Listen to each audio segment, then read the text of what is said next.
Bienvenidos a esta unidad número 1. El tema del día de hoy es la introducción a las TIC y la introducción a las computadoras. Empecemos. Conoceremos tres ítems muy importantes, entre ellas conceptos generales, la introducción a las TICs, historia de la computadora y clasificación de las computadoras. Definamos algunos conceptos de TICs. La TIC son el conjunto de tecnologías desarrolladas en la actualidad para una información y comunicación más eficiente, las cuales han modificado tanto la forma de acceder al conocimiento como las relaciones humanas.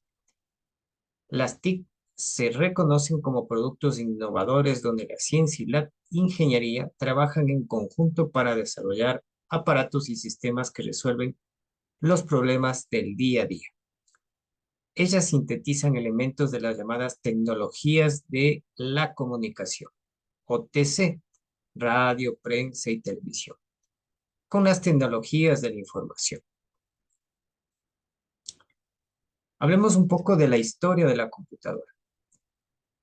Si nos vamos un tiempo atrás, 500 años antes de Cristo, el ábaco fue el primer dispositivo que ayudó al ser humano en la resolución de problemas aritméticos.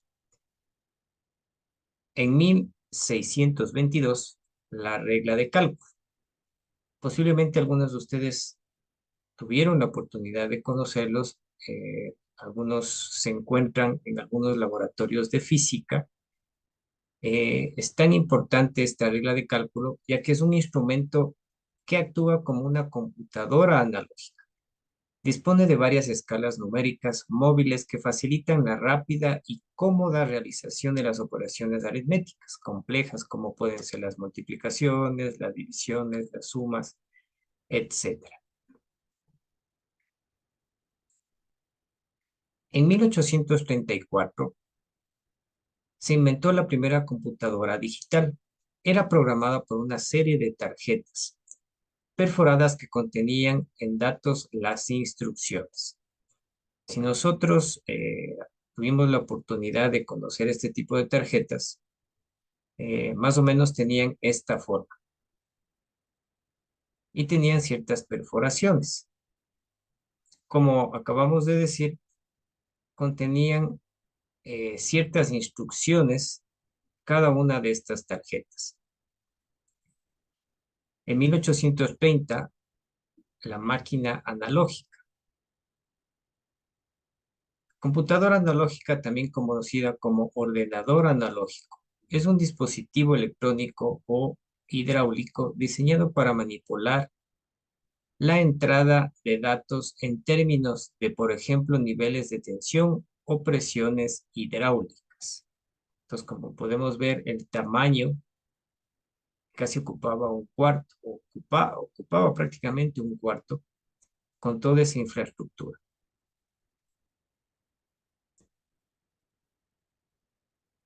En 1945, la ENIAC, primera computadora electrónica.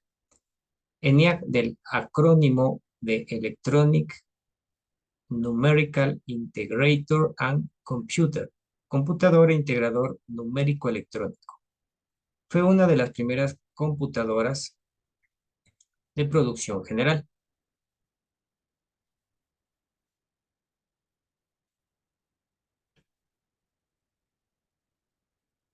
La UNIVAC, de 1951 a 1958.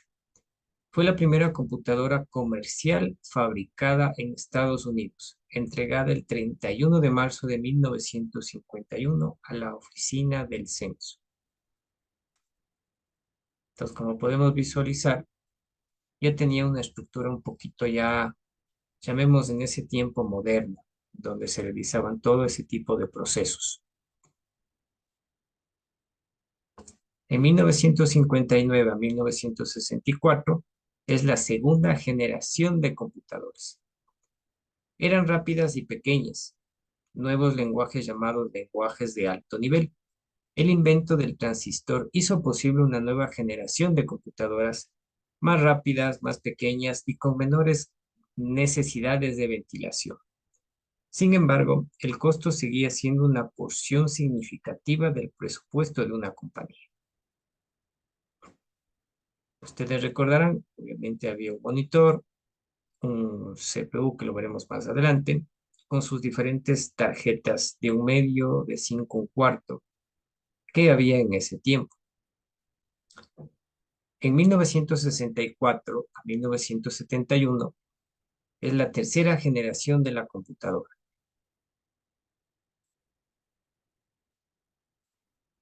Las computadoras de tercera generación emergieron con el desarrollo de los circuitos integrados, pastillas de silicio, en las cuales se colocan miles de componentes electrónicos en una integración en miniatura.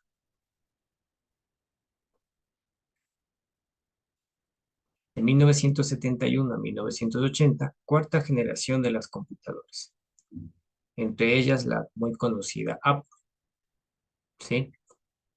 Microprocesador, chips de memoria, microminiaturización, dos mejoras en la tecnología de las computadoras marcan el inicio de la cuarta generación. El reemplazo de las memorias con núcleos magnéticos por las de chip de silicio y la colocación de muchos más componentes en un chip.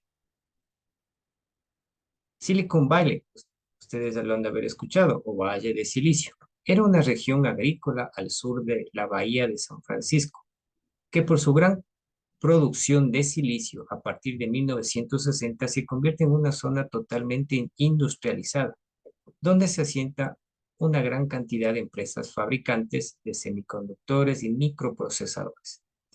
Actualmente es conocida en todo el mundo como la región más importante para las industrias relativas a la computación, creación de programas y fabricación de componentes. Entre ellas se encuentra Google como una oficina grande en este sector. De 1980 a 1990, la quinta generación de las computadoras. Cada vez se hace más difícil la identificación de las generaciones de las computadoras porque los grandes avances y nuevos descubrimientos ya no nos sorprenden como sucedió a mediados del siglo XX. Hay quienes consideran que la cuarta y quinta generación han terminado y las ubican entre los años 1971 y 1984 la cuarta y entre 1984 y 1990 la quinta. Ellos consideran que la sexta generación está en el desarrollo desde 1990. Sexta generación del 2000 en adelante. Últimamente han aparecido en el mercado computadoras realmente portátiles, de pantalla táctil y otros complementos atrayentes. Pero lo básico no ha pasado por un nuevo cambio de fondo, continuando con la tendencia a la potenciación y mejora. Computadoras del siglo XXI. Las computadoras no son las computadoras hoy son parte de la vida cotidiana, a tal punto que para muchos es inconcebible ya un mundo sin ellas. Se las encuentra en nuestras oficinas, en nuestros teléfonos celulares, en diversos electrodomésticos, a cargo de instalaciones automatizadas, como estamos viendo en la imagen, donde se requiere bastante precisión y desempeñan un sinfín de operaciones de manera automática e independiente. Poco a poco, esta generación ya estamos hablando de robots inteligentes, de robots que siempre están en constante almacenamiento de información, ha quitado también plazas de trabajo. Esa es una de las desventajas que se va teniendo en día y se está desplazando en ese sentido. Es algo muy importante que también hay que considerar como la tecnología ha aportado, obviamente, para la evolución, pero también tiene sus desventajas, ¿sí? Como podemos ver, y yéndonos un poquito a la evolución que ha tenido Mac, en el 2002 nació la iMac, como en este formato. Luego tenemos algunos tipos de servidores, un X-Server en el 2002, un Power Macintosh. Miren cómo es la carcasa. Sí, siempre están en ese tiempo con modelos un poco llamativos, ¿sí? En el 2003, la PowerBook G4, tenemos un Power Macintosh G5, tenemos la iMac, que fue muy conocida en ese tiempo, nace el iPod de tercera generación, hay un ebook de generación 4, hay la iMac de G5, que algunos pudieron tener la oportunidad de conocerlas, era un poquito ancho con respecto a su pantalla, tiene una muy buena alta resolución, esa es una de las, digamos, ventajas que en ese tiempo se tenía, enfocada básicamente en la parte gráfica. Tenemos un X-Server, tenemos el iPod Mini, muy conocido, tenemos el iPod Click, tenemos el iPod U2, el iPod Photo, tenemos el Mac Mini, que tiene ya una unidad óptica incluida, tenemos los iPod Nano en sus diferentes variedades, nace el MacBook Pro en el 2006, tenemos el iPod Shuffle, un Apple TV, ya que hace una conexión tanto como para conexión de streaming, y el iPhone que todos ustedes ya lo conocen. Entonces hemos visto un poquito cómo ha ido evolucionando con respecto a esta marca en sus diferentes productos. Hablemos un poquito de las clases y categorías de las computadoras. Tenemos clase A, que son analógicas, son usadas mayormente para el control de procesos. Trabajan con variables que son medidas a lo largo de una escala continua con el cierto grado de veracidad. Digital opera directamente con cómputos de dígitos que representan letras, números y símbolos especiales. Tenemos híbridas, combinación de la computadora analógica y digital. De uso general, pueden almacenar diferentes tipos de programas y pueden ser usadas en diferentes aplicaciones. De uso especial, diseñada para trabajar con un problema específico. Tenemos clase B, que son las supercomputadoras, diseñadas para aplicaciones científicas y procesos complejos. Un mainframe, mayor velocidad en el procesamiento y mayor capacidad de almacenaje. Mini computadoras son de propósitos generales, más poderosas y costosas que las microcomputadoras. Servidor de diseño para apoyar una red de computadoras permitiendo a los usuarios compartir archivos, programas y aplicaciones tanto en hardware como en software. Por ejemplo, las impresoras. Microcomputadoras, sistemas pequeños de propósitos generales. Pueden ejecutar las mismas operaciones y usar las mismas instrucciones de muchos sistemas grandes. Partes de una computadora.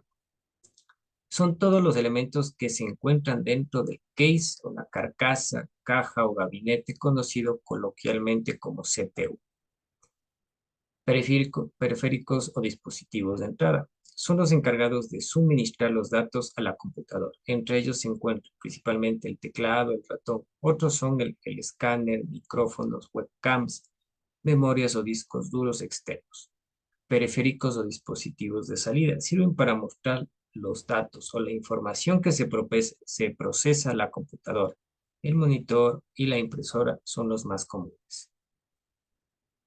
Entonces aquí tenemos diferentes partes de un ordenador, que son las memorias, el monitor, el teclado, los discos duros, la parte de ventilación, que es muy importante, los buses de datos, los puertos en diferentes presentaciones análogas o digitales.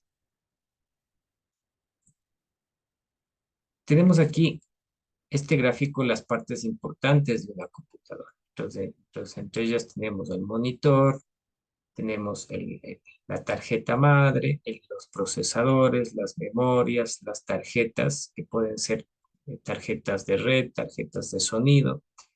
También tenemos una parte de potencia donde está la fuente de poder. Tenemos un floppy, tenemos un disco duro, tenemos un teclado y tenemos un mouse. El procesador o CPU. Es el cerebro de la computadora, también llamado unidad central de proceso, encargado de ejecutar las operaciones matemáticas. Las computadoras trabajan con dígitos binarios, con unos y ceros. Por eso procesan la información digital. No es más que realizar diferentes operaciones con ellos. Entonces, esta es una imagen de un procesador. Entonces, aquí básicamente te da el fabricante. Aquí también te da la característica. Este dice Core i7. Te da la velocidad de 2.9 GHz.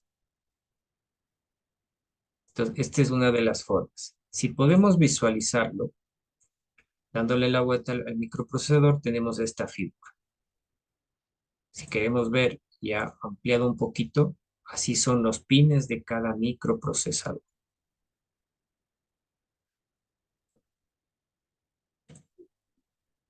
Las memorias. Memoria de acceso aleatorio con sus siglas Random Access Memory. Mientras el procesador realiza sus operaciones, guarda en la memoria RAM los resultados. Supongamos que estamos escribiendo una carta en la computadora. Abrimos el programa, los datos comienzan a almacenarse en la memoria que los envía al procesador para que se ejecuten las instrucciones y realicen las operaciones. El procesador devuelve los resultados a la memoria y recibe nuevos datos para seguir procesando, y así sucesivamente. Por eso, a mayor RAM, mayor desahogo, mejor el desempeño de la computadora. La RAM se mide en bytes. Las actuales memorias vienen de 512 o 1024, 1 giga. Sumando módulos, podemos tener computadoras de 2, 4, 8 gigas a nivel de memoria. Los discos de almacenamiento, ellos guardan toda la información y programas. Sistema operativo, sea GIN, GNU o Linux, Windows o Mac.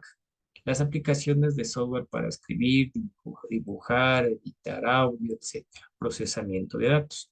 Este es el diseño, la forma de un disco duro.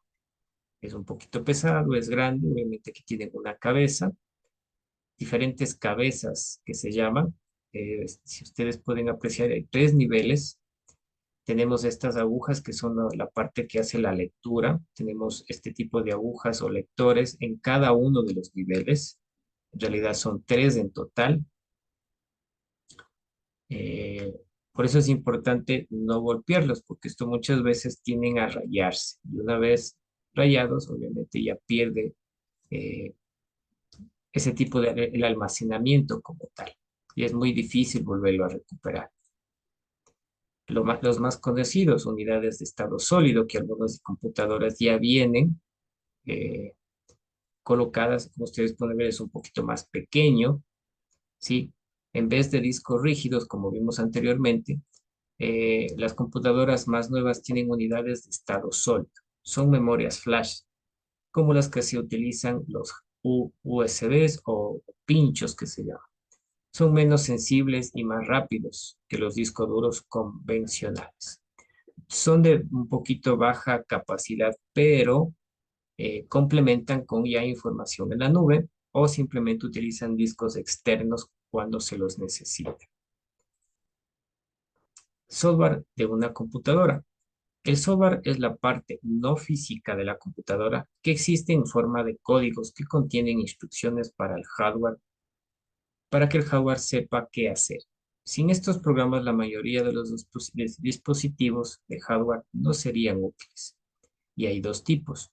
El software del sistema básicamente son los programas preinstalados en la computadora que permiten dar soporte a otros programas instalados por el usuario. Algunos ejemplos son los sistemas operativos que ya conocemos, Windows, Mac, Linux. El BIOS, que ya es una parte donde está la información de la tarjeta madre, las instrucciones, etcétera. Los limpiadores de discos, los desfragmentadores de discos, los antivirus, los controladores gráficos, software de cifrado, entre otros. Y los software de aplicación son los programas que no tienen que ver con el funcionamiento del equipo, sino que son instalados por el usuario para realizar diferentes funciones. Por ejemplo, hojas de cálculo, procesadores de palabra, programas de base de datos, programas de diseño gráfico, navegadores en Internet, juegos, etcétera. Hasta aquí hemos visto una introducción muy amplia, muy granulada con respecto a las TICs y los componentes de una computadora. Nos veremos en el próximo capítulo.